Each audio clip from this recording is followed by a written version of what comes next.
like nothing, just a gray matter in my mind.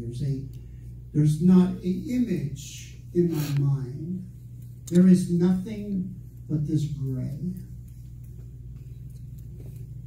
And when I get there, and then I understand that the Lord is telling me to be quiet. When I get there, yours may be different from mine.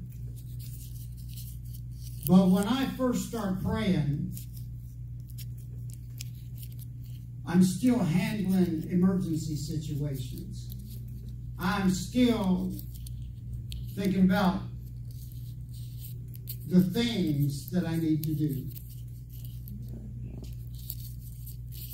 If I want to remember something about something, all I need to do is pray.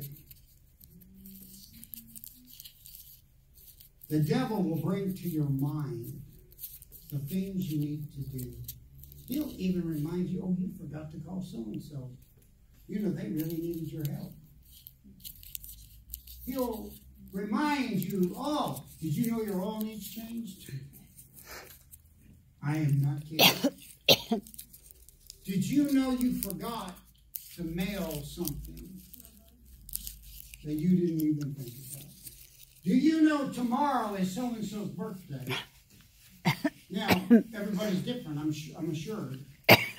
But everything and good things, I'll be reminded of good things that I need to do. Well, you know, so-and-so really needs your encouragement. The devil doesn't care what he uses to stop your prayer as long as he can stop it. Well, did you check the stove? Is the stove off? Did you really turn it off? Huh? You know, I think you left the garage door open and there might be a tool out there. Whatever it is, when I go to prayer, things are in my mind. Anybody else have that problem? Listen to me. Because the devil knows that the kingdom of hell will be shaken through your prayer. Oh, come on.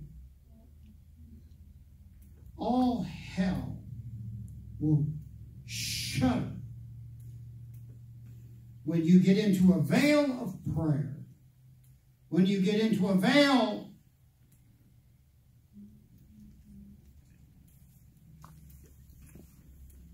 of a place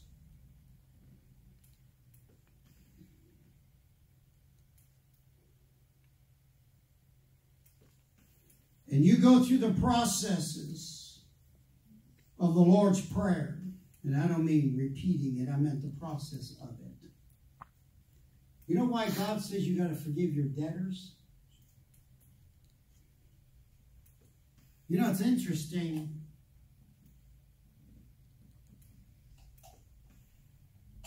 When you go into prayer, it's hallowed be thy name. Thy kingdom come, thy will be done. That is, subjecting myself to God, relinquishing my rights to God.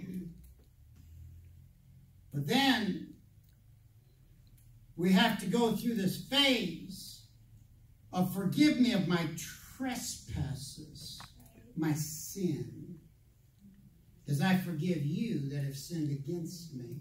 Right. If you cannot go through that phase, you might as well just quit praying. We're talking about the voice of God. I've got to follow the guidelines before I can get in the holies of holies. Before I can get into that closet place, before I can get into that Shekinah glory, I hear it, well, I ain't never going to forgive them. I'll forgive them, but I ain't going to forget. If you don't forget, you didn't forgive. Come on now. All of a sudden, the element of prayer stops. I had somebody come to me and say, "Forgive me." It was a couple of years later. They said, "I'm sure that you have a lot of bitterness and a lot of hatred toward me." And I looked at them and I said, "No, I don't." Well, why not? I was wrong. Because I learned to forgive the debtor of their trespasses against me.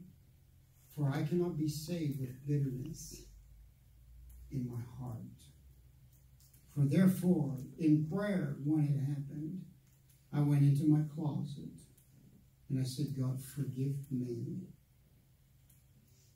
and forgive my brother or my sister. Free me, Lord, for this bitterness shall not seed within me." Once you go through that part, and once you go through the forgiveness, then you can petition the Lord for your needs. Give us of this day our needs, not our wants, our daily bread. We have to set the things in motion. And as we set the things in motion, and we go through the steps of the beginnings of prayer, it ought not to take you hours to go there. You ought to be able to go through it. Oh, every day somebody's going to do something against you. You know what I've learned? It's better to say, "Lord, forgive them now," as it is spoken, and allow that not to ever enter my mind. So therefore, when I go into prayer clean before the Lord. Until you learn to forgive, you'll never hear the voice of God.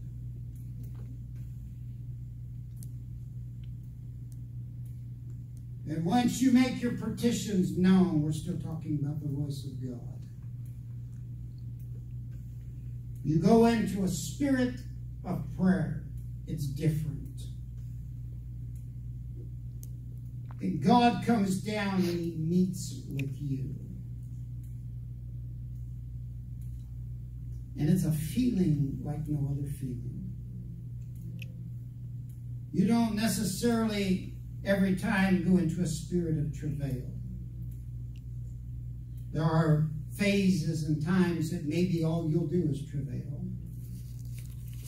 There's times that when you get there and you begin to completely adore the Lord.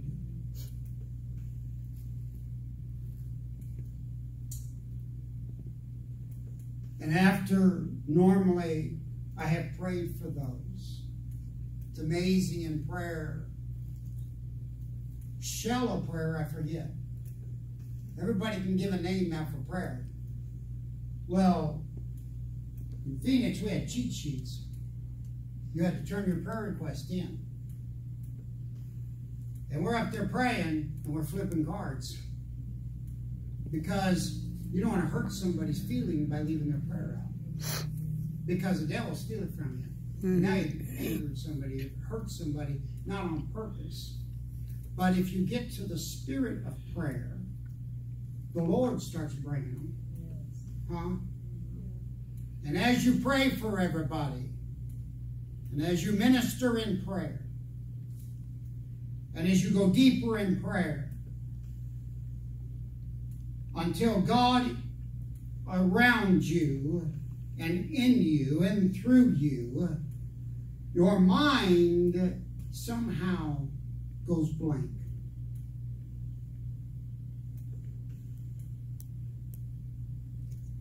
And you can almost see heaven through your mind in that Shekinah cloud.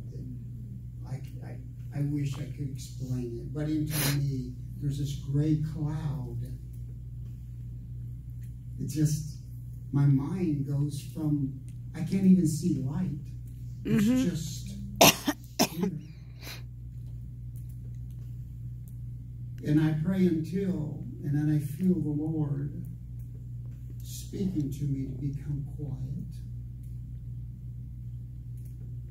And when I feel that, I always say, speak, O Lord, speak. There's sometimes I don't like that part. You see, because when I get there, and God speaks to me, and he says, do this, this, this, and this, and do not do this, this, this, and this. I'd rather God give me promises. I'd rather God tell me about the blessing he's going to give me. I would rather God speak to me about things, not me. But unfortunately, when you get there, God speaks to you about you. And as he speaks to you about you, I'm talking about an inward witness. If you come to church and testify and stand up and say, I have a praise report, God speaks to me, and God speaks to me now, and he speaks to me here, and he speaks to me there, reality is I done shut you out. And the reason why I shut you out is when God speaks to you in private, unless it is to foretell or to uplift somebody, it's a time, it's a place of privacy. I'm going to tell you something. I ain't telling you what God tells me. I just ain't. Because normally he's got a stick. He's taking me out. He's whooping on me. I don't get the good stuff after until I get done being whooped.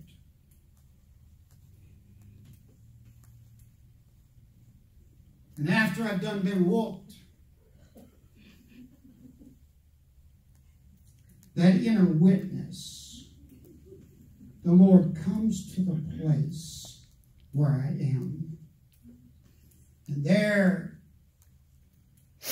I've got about 10 minutes. I want to do something. Now, we have modern and we have antique. Now, when I was a kid, 50 radios were still around. Well, come on now. How many had one of them that had that dial that went like this? You know, the new radios in the 50s. Brother or Sister Davenport's dad,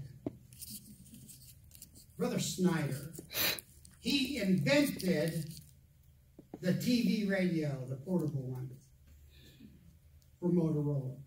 You go back in history, matter of fact, she posted a picture of it.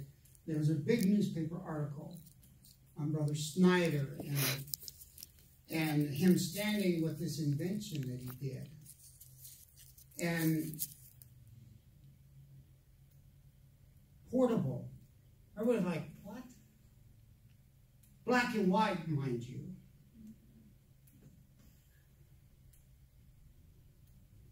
But in that day, you had to adjust. Today you turn it on to 90.3, whatever's 3 is there. But back then you had to adjust the receiver to hear what's coming in. Now, I still have a pair of them rabbit ears. I remember getting up. Now, I had a pair hooked up to my radio. I figured out how to do that.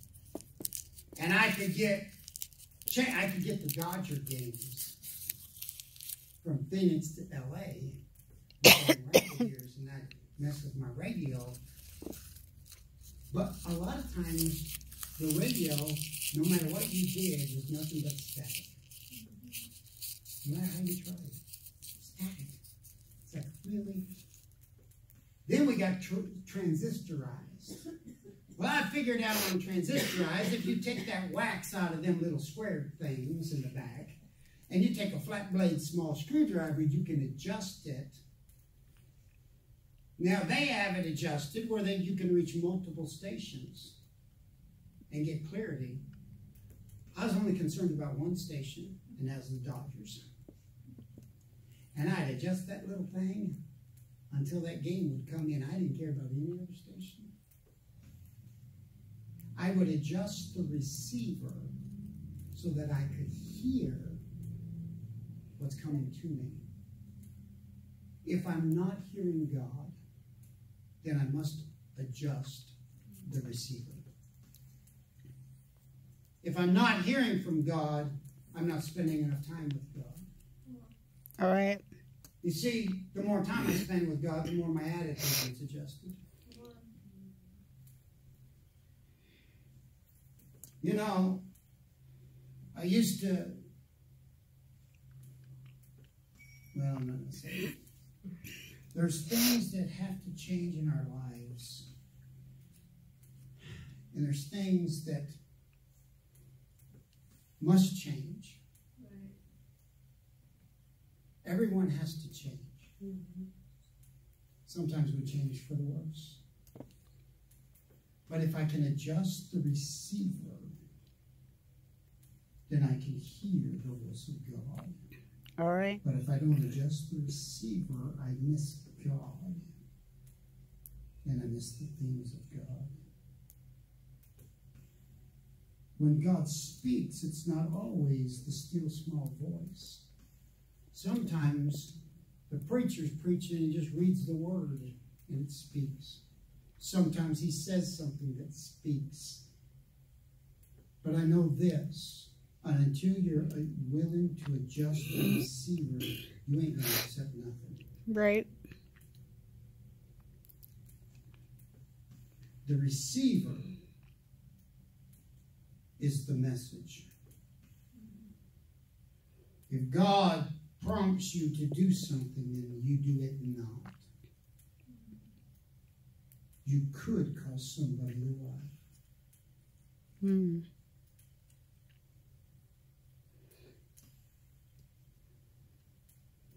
You could cause somebody to go to hell that might have been saved. Because maybe you're the only one that could have reached that person. Maybe you're the only one that could have changed somebody. Adjusting the receiver.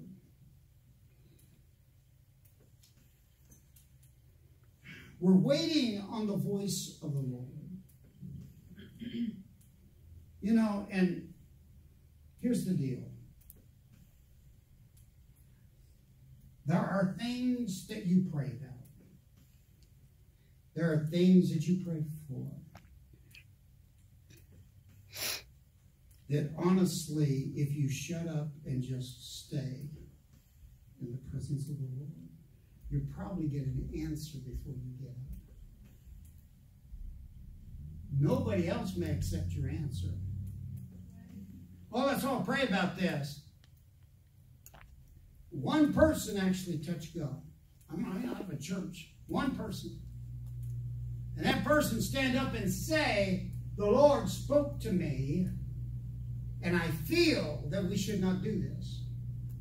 But because the other 1,000 never touched God, and they want to do it, this one little person over here they're a weirdo. Because all the rest of us agree. Huh? Noah preached, no one else agreed. Mm-hmm.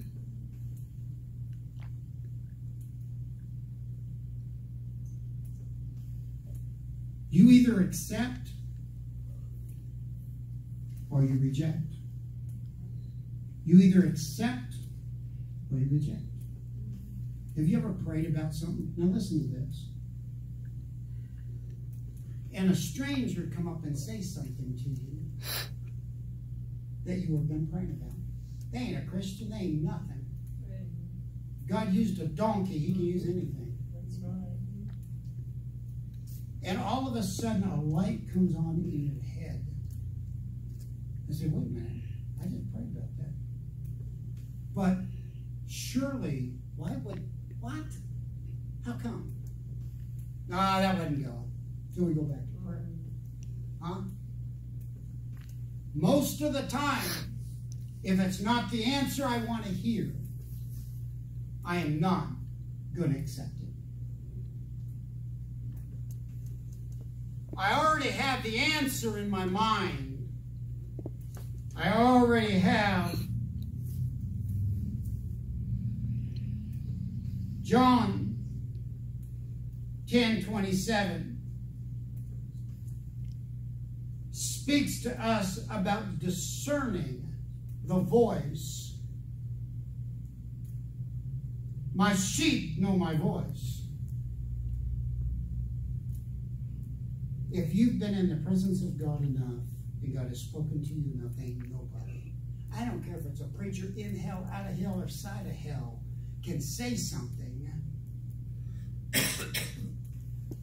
And I'm not just saying he makes a mistake, he says something that's incorrect. I'm not talking about that. I'm talking about a thing. And says, I heard from God, and God told me this. There is no devil big enough to change you if you've already known what the voice of God is. Do you know some? And it doesn't happen as much as it used to, thank God. Because most of it, if you think back over your life, tongues and interpretation, you're like,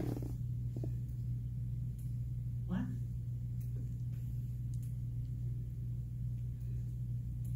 In the 70s, I'm just going to say it. I won't make everybody mad. It was all about the coming of the Lord. Every tongue's an interpretation. Get ready! There's something about tongues and interpretation that I have learned. Now, it's just me. Okay, this is me. You give tongues, you give interpretation. A couple of things happen. The crowd, the babies, the loud, obnoxious praying goes quiet. Still. Hush. Because the message can't be heard until you shut up. But when the person opens their mouth, whether it's loud or whether it's quiet, don't matter. From the top of my head to the sole of my feet that goes out to the floor is electricity. It just shoots through me. If it's fake, I feel nothing. Now some will, oh, huh? They don't know the voice of God. Because God will confirm. I've had waited and somebody give an interpretation and I've already got it. God confirms it. It said 2 or 3. Huh? One giveth. That also says that if you speak it, interpret it. But it doesn't always happen that way. But when it happens, you know it's God. Because you know God. No spirit, no God. I don't care what they say. Say, well, maybe you're wrong. Maybe. But anytime it's ever happened that I didn't feel it, it wasn't right. And I'd go to the pastor and I said, hey, what did you think about so-and-so? Not speaking of the person, but the message. He goes, that wasn't right. You know, that was fake. He said, I've already told him to sit down and shut up. Sometimes you got to do that. You got to call people down. Next time you do it, you better make sure it's God. Come on now. Do you know how many people have been led astray for things that are said wrong? Come on. You get up and you jabber something and somebody goes astray. Who's responsible? Somebody said, well, why don't you prophesy? Are you kidding? I don't want that responsibility. It better be God or nothing. I ain't just going to tell you, tomorrow morning your tire's going to fall off. Hey,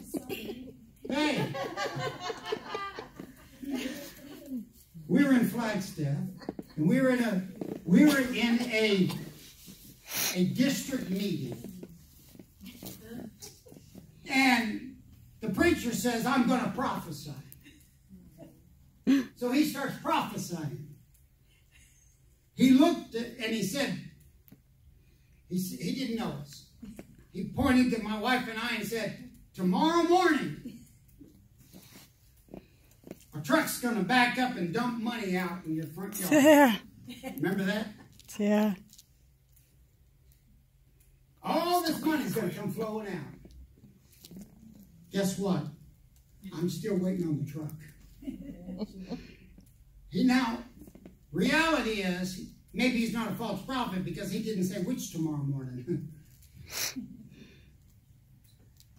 What I'm saying is, you've got to know the voice of God to protect yourself from false teachers, false prophets, false people. I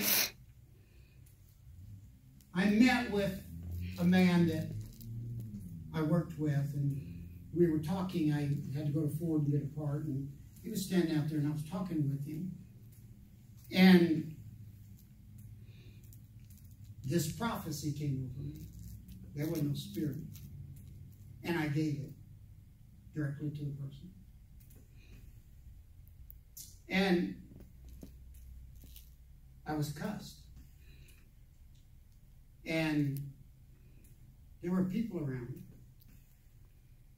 And most of them just stared.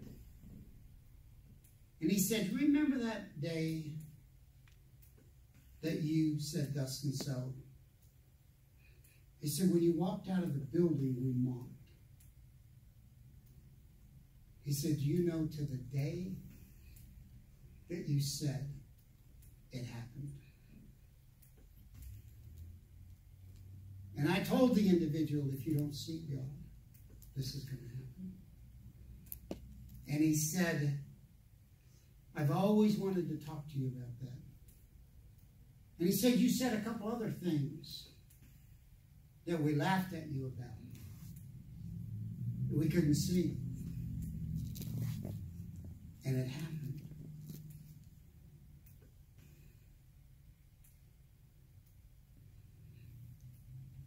And he said, "I learned one thing through all of that. To not doubt. If it comes from God, don't doubt." Mm-hmm. And we talked about the tragedies. And bottom line is this. You never want to prophesy over somebody in your flesh. There's prophetess too. That means female, I think.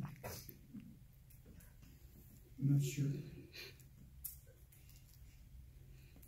But you better know it's God. Because God's voice has a certain tone and a certain sound. Mm-hmm. That's right. Don't listen to the devil. That's right. There's 3 or 4 more pages and I'm going to stop. But listen to me. Before you listen to the voice of reason, man, I hate the voice of reason. The voice of reason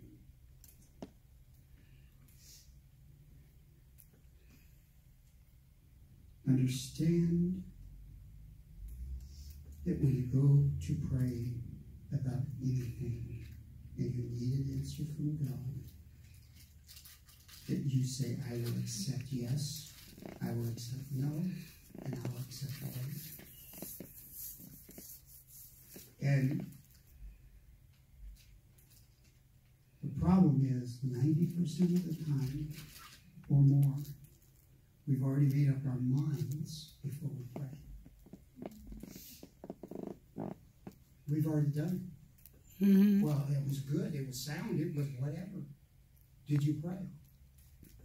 Did God say yes? Did God say no? Did God say, well, I didn't ask him? Why? Doesn't it say in all things through prayer and supplication? Doesn't it tell us to go to the Lord? Listen, I've made so many mistakes because I didn't wait on God.